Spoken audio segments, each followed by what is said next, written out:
Right now, on To the Point. My husband's mission will not end, not even for a moment. Memorials growing for conservative activist Charlie Kirk tonight as a suspect is arrested. It is an attack on the American experiment. It is an attack on our ideals. What leaders are saying about political violence and accountability. Plus, crunch time at the state capitol. With only a day left to the legislative session, has the state reached its goal in addressing affordability? Hear from lawmakers on both sides of the aisle. New details tonight. Could law enforcement be banned from wearing masks in California? And later on the back roads, living in a treehouse. Why it can be more than just a childhood dream. Good evening. This is To the Point. I'm Becca Habiger. Alex Bell is on assignment. Tonight, memorials are growing for conservative activist Charlie Kirk, who was assassinated earlier this week on a Utah University campus. His widow, Erica Kirk, talked just moments ago next to Kirk's podcasting set. If you thought that my husband's mission was powerful before, you have no idea. You have no idea what you just have unleashed across this entire country. In a video, Erica Kirk encouraged people to keep Charlie's movement alive. She talked about his love for the country and family. She and Charlie married in 2021 and have 2 kids together. Remembrances are stretching all the way to London tonight. About 1,000 people gathered outside the British Prime Minister's office with American flags. Some people in the crowd said, while they might not have agreed with everything Kirk said, they have a lot of respect for him. And a vigil just wrapped up at Sacramento State, organized by the university's college Republicans and the campus's Turning Point USA chapter. That's the organization Kirk founded. It was filled with emotion, and many talked about carrying the baton further in Kirk's name and never shying away from speaking their truth. Charlie Kirk was shot and killed on Wednesday. A single bullet struck him while he was talking about mass shootings. Video and pictures of a person of interest were released yesterday, and this morning an arrest was announced. Jim Nelson from our sister station in Seattle is in Utah tonight with the latest. According to the Associated Press, Tyler Robinson's dad saw the surveillance photos, then turned to a family friend who's also a youth pastor to help facilitate a peaceful end to this violent week. Good morning, ladies and gentlemen. We got him. Utah Governor Spencer Cox made it official at a morning news conference. Tyler Robinson was booked in a southern Utah jail and is now accused of killing Charlie Kirk during an event at Utah Valley University on Wednesday. It is an attack on the American experiment. It is an attack on our ideals. A spokesperson for the university said Robinson briefly attended the school in 2021. The governor didn't get into specifics of the arrest, but acknowledged a family member and friend helped lead authorities to Robinson. He also said the family told investigators Robinson had become more political recently and was vocal about disliking Kirk and the things he said. Words are not violence. Violence is violence. And there is one person responsible for what happened here, and that person is now in custody. The arrest was made late Thursday night after the FBI released video of the suspected shooter on the rooftop where that deadly shot was fired. Thanks to the full weight of the federal government and leading out with the partners here in the state of Utah and Governor Cox, the suspect was apprehended in a historic time period. You cannot silence us. You can't silence free speech through violence. Some Utah Valley students believe the shooting is an eye-opening moment in history. I'm glad that he's been caught. I hope that he's brought to justice quickly. Capital punishment, I assume. Investigators also talked to a roommate of Robinson who shared with them social media or chat messages attributed to Robinson that referenced a rifle, a scope, and engraved bullets, consistent with evidence collected by investigators. In Orem, Utah, I'm Jim Nelson. With political violence on the rise, elected officials are divided over who should take accountability. President Trump today repeated his blame on Democrats, as several other leaders, including some from his own party, are taking a broader approach. In the days since the killing of Charlie Kirk, President Trump has asked his supporters to respond with nonviolence. Though when asked for ways to unite this country through its deep divisions, the president on Fox News said this. The radicals on the left are the problem, and they're vicious, and they're horrible, and they're politically savvy. Political violence transcends ideology, along with the recent attempted assassinations of Trump and the shooting of Republican Representative Steve Scalise in 2017, were this year's shooting deaths of Democratic Minnesota State Representative Melissa Hortman and her husband, plus the firebomb thrown into the home of Democratic Pennsylvania Governor Josh Shapiro, who is critical of the president's words. I think it is dangerous when the president cherry picks which political violence he's going to condemn and which he's going to allow to just simply pass. Kirk's death shocked Trump's conservative base and received a response unlike any other violent act of his second term. Flags ordered at half-staff, an escort home on Air Force Two, the announcement of a Presidential Medal of Freedom, the government's highest civilian honor. Amid the investigation and manhunt, Utah's Republican governor has taken a similar tone to Shapiro's, calling for unity. We can always point the finger at the other side. And at some point, we have to find an off-ramp, or it's going to get much, much worse. Our coverage does not end here. For more on Charlie Kirk's death and the investigation, we've been streaming news conferences and other live coverage on the ABC 10 Plus app. That app is free to download to your TV. Coming up on To The Point, new details, a deadly shooting involving an ICE officer during a traffic stop on the streets of Chicago. And with one day left in the legislative session tonight, what's being done to address energy affordability, and could there be a bailout in the future? We began the warming trend today, and tomorrow we're going to be similarly warm in the mid to upper 80s. It does get warmer next week, though, and we'll talk about that after the break. But first, in other headlines tonight, Americans aren't feeling too good about the U.S. economy, according to a new report from the University of Michigan. Results show a 2-month downturn in shoppers' attitudes. It comes as we see an uptick in prices, specifically at the grocery store. Food prices between July and August jumped 0.6%, the biggest monthly increase in 3 years. The Federal Trade Commission is now investigating possible harm to children who use AI chatbots as companions. Social media and AI companies are being asked about how they're evaluating safety of their bots. The investigation follows a teen who took his life. His family says he developed a relationship with a chatbot. Another lawsuit claims a chatbot coached a boy how to take his life. Construction is now underway on a new soccer stadium in the Sacramento rail yards. Equipment started showing up this morning. Once completed, the stadium for the Republic FC will be able to hold up to 15,000 people. The stadium is expected to open in 2027. ABC 10 meteorologist Brendan Minchef joined us now. Brendan, some beautiful weather heading into the weekend. Yeah, definitely. If you liked what we had today, we got more of that on the way for Saturday and Sunday. Made it to 87 this afternoon. Sacramento, 89 in Stockton, 87 in Modesto, 77 Placerville, and 60s and 70s in the high country. This is still cooler than normal for the time of year, but it is warmer than where we were through midweek. Remember, we were in the upper 70s and low 80s for Tuesday and Wednesday, so we're noticing this warming pattern, and that'll continue through the weekend. 84 in Sacramento, currently 86 in Stockton, 86 in Modesto, 75 in Placerville, 64 in Truckee. Through the rest of this evening, maybe you're off to high school football games. You may want to bring a light jacket with you if you're going to be out late. Temperatures will be near 70 degrees by 10 o'clock, 60s. After that, clear and cool. We'll start Saturday morning in the upper 50s and low 60s. That's where we'd expect to be for the time of year. Saturday afternoon, again, very similar to what we saw today. It'll be mild to warm and sunny. Again, cooler than normal. The advertised 89.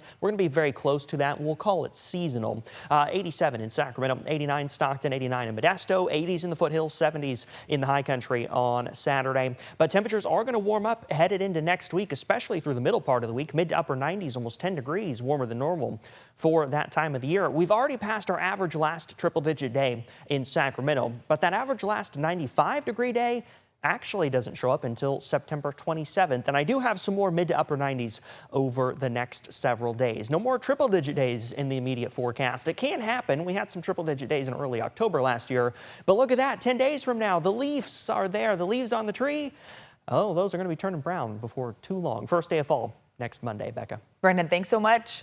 Well, coming up, the efforts underway tonight to address energy affordability in the state. And later on the back roads, we head to Oregon, where living in a treehouse doesn't have to be a childhood dream.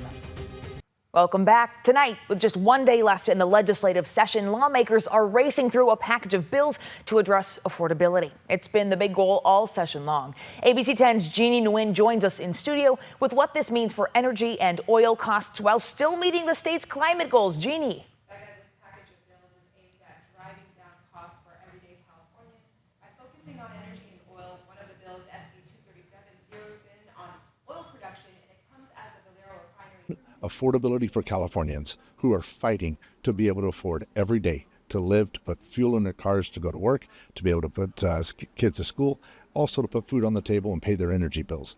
That's the ultimate goal of SB 237, and as the primary author, Senator Tim Grayson says this bill will bring stability to the fuel market, resulting in saving money for Californians. Addresses market stability for fuel, as well as refineries, and making sure that they're stable enough to stay in our state. And it strikes the right balance between industry and environmental justice. The bill passed the Assembly Natural Resources Committee on Friday and is a part of a package of bills in which the governor calls a solution for clean energy, climate, and affordability.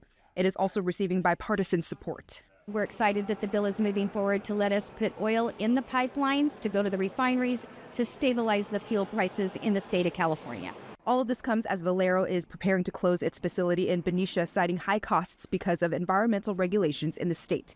According to Bloomberg, lawmakers are considering paying $80 to $200 million to the Valero refinery in Benicia to prevent it from closing, which could potentially increase the cost of gas. Speaker Robert Rivas did not want to comment on this, but Assembly member Lori Wilson did acknowledge it.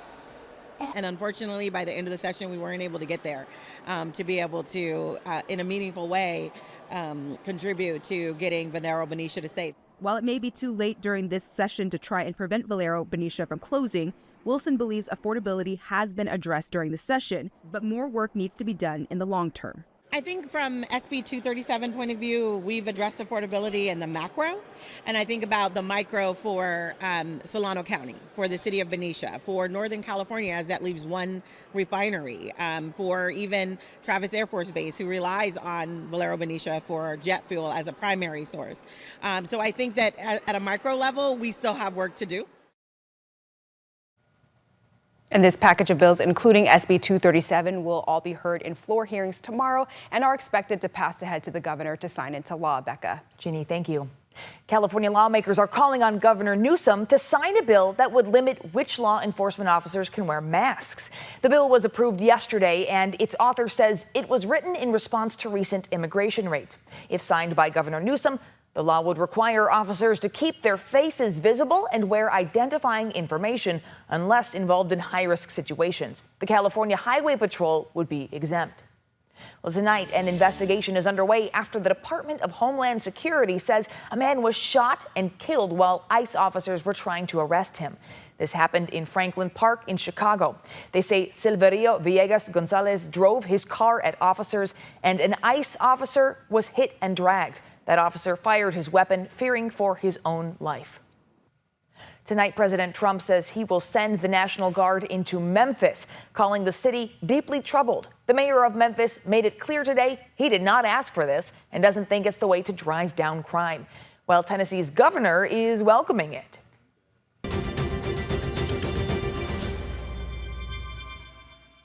Okay, we know, especially felt this week, there are stories in the news that are filled with challenges and hardships, but we also know that incredible things are happening every day. So in our Champions of Hope segment this week, we want to introduce you to a Sacramento 14-year-old who is already making a big impact on kids in our community. Meet Ethan Minton. He's an aspiring journalist, award-winning literacy advocate, podcaster, and founder of the nonprofit E-Train Talks Incorporated. His mission is to inspire kids to discover the magic of books and to help end book deserts. That's places where children have little to no access to stories. Ethan has already collected more than 7,000 books with a goal of 10,000 by the end of 2025. All the books are bought through donations, and then he donates them to children's hospitals, libraries, and underserved communities, spreading what he calls book joy. He has spoken to thousands of children through school visits, virtual events, and community outreach. And this year, out of 15,000 nonprofits in Sacramento, Ethan's work was recognized as a nonprofit of distinction.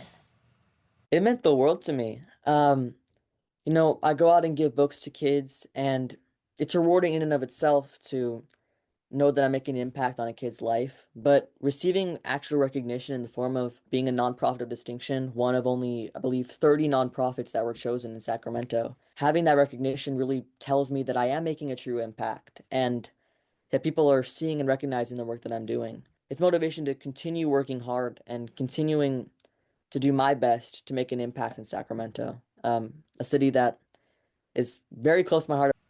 What an impressive teen. Well, Ethan says this wouldn't be possible without his parents. They help edit scripts and videos, manage social media, and most importantly, have believed in him every step of the way. Keep on going, Ethan. We need more people like you in this world. We're back after this.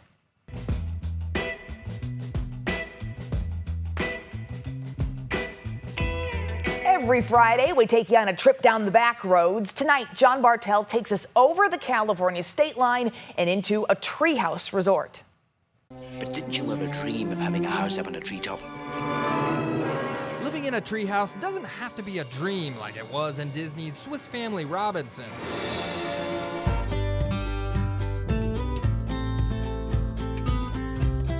That treehouse dream can be a reality at Out and About Treehouse Treesort in Cave Junction, Oregon. I boast this as being the highest concentrations of tree houses in the world. Meet Michael Garnier. I'm the main entrepreneur here.